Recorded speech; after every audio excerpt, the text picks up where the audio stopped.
So when I started my YouTube channel, I had the Music Man 5-string and a Rickenbacker. Not this one, a maple Rickenbacker. Man, I just got to plow through this video. I've stopped and started it a couple times, which I don't like doing, but it's a little on the negative side, and you know, but you know, it is what it is. I'll try and be brief. So what's the word that I think best describes Rickenbacker basses? I'd say iconic. They're iconic looking. You know, nothing looks like a Rickenbacker. You know, the body shape, the headstock shape, very unique. A lot of wow factor to them. For the longest time, I thought they were English basses. They looked like something you know, Austin Powers would have come up with. To me, they look very English. And they immediately bring to mind some of the people who played them. Chris Squire, I guess Paul McCartney, and Geddy. I'll always associate Geddy Lee with the Rickenbacker, no matter how many other basses he played. Again, this is what kills me, is that's probably the last, you know, that sums up all the good things I have to say about Rickenbackers. They're not my favorite basses. And I'm not doing this video to be provocative or anything, but I'm just gonna do a video on all of my basses, and this is just my frank opinion of them. A lot of people love Rickenbackers, and I have no problem with that. I would never try and talk someone out of not loving something they love. This is, you know, all these opinions and viewpoints are my own. So that's that. You know, there's some opinion stuff in here. Do I think they're terribly versatile basses? I don't. Some people say they are. Some people, I play country western on my Rickenbacker. I play blues on it. You know, I've said I'm not a very good tone sculptor or anything. I kind of I rely on the bass to sound the way it wants to sound when I pick it up and play it. Some bass, I think I like the way I sound better on some basses than others. I think Rickenbackers, their voice, I think they're designed to sound a certain way, and you know, and I think that sound is along the lines of what Chris Squire, Geddy Lee, Mike Rutherford, guy from Renaissance, I think that's what their voice is. If people can, you know, like I said, adjust the sound to suit a different style of music, that's fine. No problem there. I got my first Rick as a pretty young player in 1980, I believe. They were $425 at Alto Music in Muncie. I think at that time jazz basses were like $375, $350, and precisions were around $3. So you know, they were always a little on the higher end. It was actually Geezer Butler who inspired me to get my first Rickenbacker, because I saw some clip or picture of him playing one. Even though, you know, I guess he wasn't really known for playing Rickenbackers, but you know, I happened to see him playing one. I said, well, that's what I want to play. That was shortly before I discovered Rush. Though I did know who Chris Squire was, and I was crushed when I finally, made the last payment on the bass and brought it home. I was devastated that I didn't sound anything like Chris Squire. A lot of the local big shot guys had Ricks, and they were black or blue.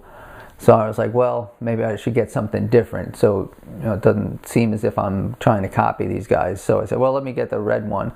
And then once I got it home, I realized, well, on the way from red to maple, it it crosses over the pink zone a little bit. But I got over it. What else? I didn't hold on to that bass for very long. Again, I was a real young player. Thought it was just a little uncomfortable to play, and plus all the the bridge pickup cover, was hard to maneuver around, and it was certainly beyond my abilities to even think about taking it off, removing that. But a few years later, once I became able to play a little bit, I got another Rickenbacker and stuck with that one for a few years. It was a fire engine red one. It was used, and did a lot of playing on that bass. Eventually, I traded it for an Ibanez. So they went from, they're $4 1/4 back in 1980 something, and they're up around $2,000. Now I know the price of everything goes up, but the basses are essentially unchanged from when they were made. I know they finally addressed the bridge issues, but I don't know. It's a lot of money, I think, for the bass, and a bass that I think, a lot of people immediately when they get a Rickenbacker now, so new guy spend close to $2,000, or maybe you get them less, on a bass, and the first thing they do is drop a $150, $200 into a new bridge, into a treble bezel, or a pickup surround, or a thumb rest, and shout out to Tim Daly of Zero Mod. I've been friends with Tim for a long time. He makes some great stuff, and again, so does the Picardian guy, and I used to get the bezels from Pick of the Ricks. Those are pretty neat. But just these are all modifications just to make the bass more comfortable and more playable. Again, I don't find it to be the most comfortable bass. I find the string tension to be a little flabby.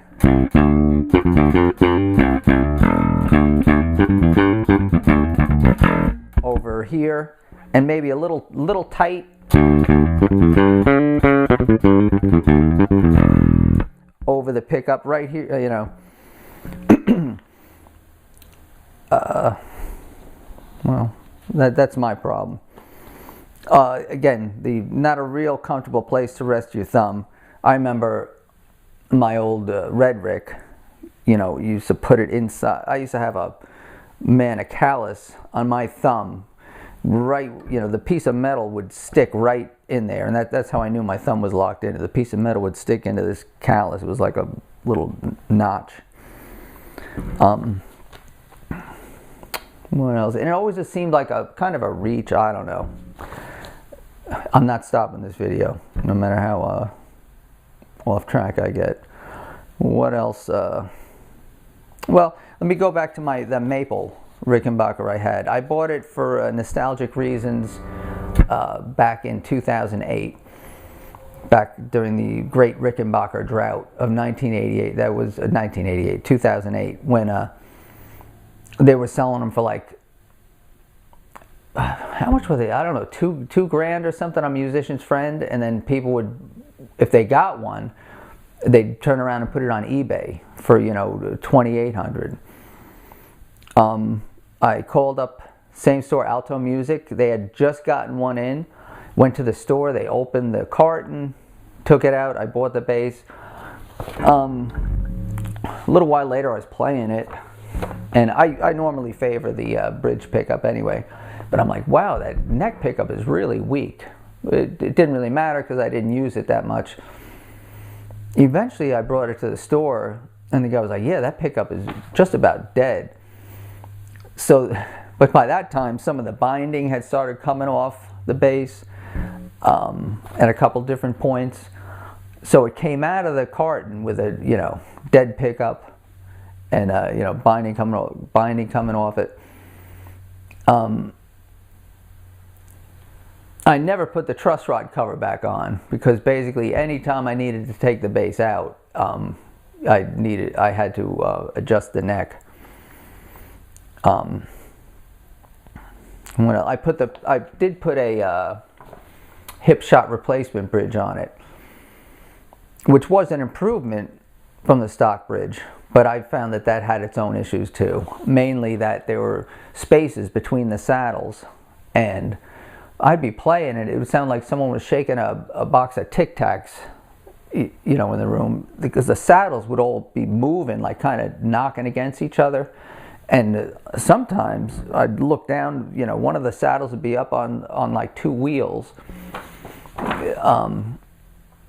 I eventually put some thin foam, adhesive backed foam in between each saddle, and that kind of kept them from sliding around. And also from all that sliding, sometimes the screws would either loosen or, you know, extend, and the saddle would either raise or be lowered. But again, it was a improvement from the stock bridge. Eventually, I sold that bass, and I say the only, I find that I like Rickenbackers the most is when I don't have one. You know, and then as soon as I get one, I'm reminded why I don't like them. So again, a little time went by after I sold that maple one, and I saw this one. It's a 4003S I got in 2007, and you know, it doesn't have the binding on it. I figured, well, I said, oh, look at this sweet bass. I didn't have the binding, so I figured, well, it's one less thing to fall off. And I got it, you know, and it's cool, I guess. I kept it actually played pretty good. I wanted to keep I was kind of happy with how it came, so I didn't want to change the string gauge. I kind of got the similar gauge string on it and brought it to my guy. He worked with me on the bridge to set the radius correctly, which was, you know, kind of tedious. But you know, I'm not a big fan of 2 or 3 point bridges because it's always a compromise. If you get one string, you know, you're just raising or lowering one side or the other. And generally, if one string is just right, you know, the other string is going to be too low or too high. My guy Joe, we set like the G string and the E string just where I wanted it, and then he would go back and just incrementally file the saddle, and just get the D and the A exactly, you know, to fit the radius of the neck. But not many people have the luxury of doing that. You know, it was really time consuming. But that's that. What else? The intonation on this bass, I can't really set, because I did wind up putting lighter strings on it, so I needed to adjust the intonation. But the way this bridge piece is, the adjustment screw, it falls beneath this whole plate. So if I want to move this saddle to adjust the intonation, I've got to loosen up all the strings, pull this out, make an adjustment, put it back in, tighten, bring it back up to tune, and hope I, you know, didn't over or under adjust it. It's just really, you know, I know they finally solved it with their new bridge, but geez, you know, just everything seems to be a compromise with this bass, you know.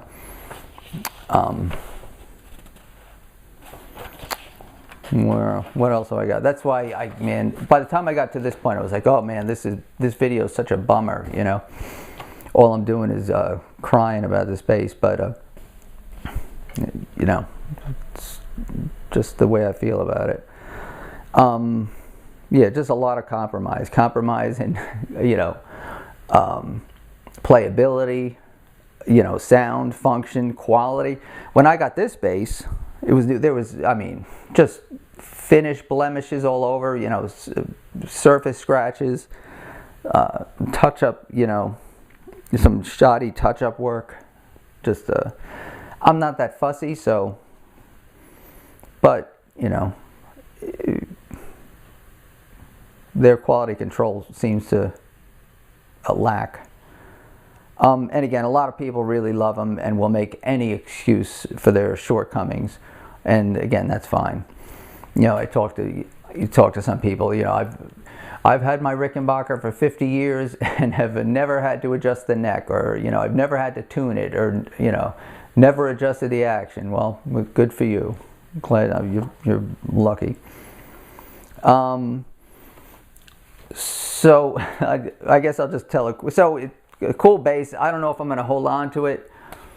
I know if I get rid of it, in a couple of months I'll see another one. I'll be, oh, look at that, you know, and then I'll start the whole cycle. I might just keep it, you know, as a reminder. So, but again, you know, well, I'll keep it simple. I figured I'd tell you the story of what the conversion I did to this bass. Back when I had that fire engine red Rick, it was probably in the 83. I might have been in the last year of high school, and I was playing in bars already, and we played at one place. We had a full PA set up in it, and you know, double 18 W bins, and you know, huge three-way system, and the drummer actually did the mixing. So the guitar player would play the drums, and the drummer would be out at the mixing board. And I always favored the bridge pickup, and the drummer had a completely different idea of how a bass should sound than I did. And he'd always be like, "You have both pickups on?" I'd be like, "Yeah." So he'd get up from behind the board, walk very slowly across, come up and see, you know, that I had it set to the bridge position. He'd flick it up. He'd go, "Leave it." I'd be, "All right." He was a little older. "All right, Grandpa." So I'd, as soon as he turned around, I'd flick it back to the bridge position. Then he'd get back to the board. "Oh, it sounds great now." I'm like, "Oh, good." So just in kind of an homage to him, when I got this bass, I said, you know, I'm never gonna use the neck pickup. So I'm just, like I did with one of my guilds, I just had it taken out. And I had a pick guard made by Pickguardian. And I actually changed the pickup too. I got a classic amplification replacement pickup. And I mean, that was all right, but eventually what I did was I put one of the a guild pickup in here, and that's what's in there now. So I don't know. And my guy made like a rosewood surround for that, but actually there've been no real modification. Everything, I have all the original parts, and you know, we didn't drill anything or change anything, but I could put it back to its original condition anytime I want. So that's kind of the story of that. Let's see. And this is, I'm using the same EQ I used, I'm using a Sansamp Paradriver. It's basically the same EQ I was using for the Stingray, for the 5-string. I didn't play with it at all, but it doesn't sound too bad.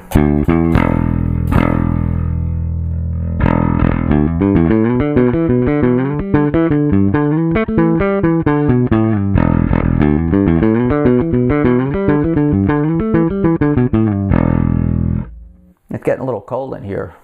Fingers are...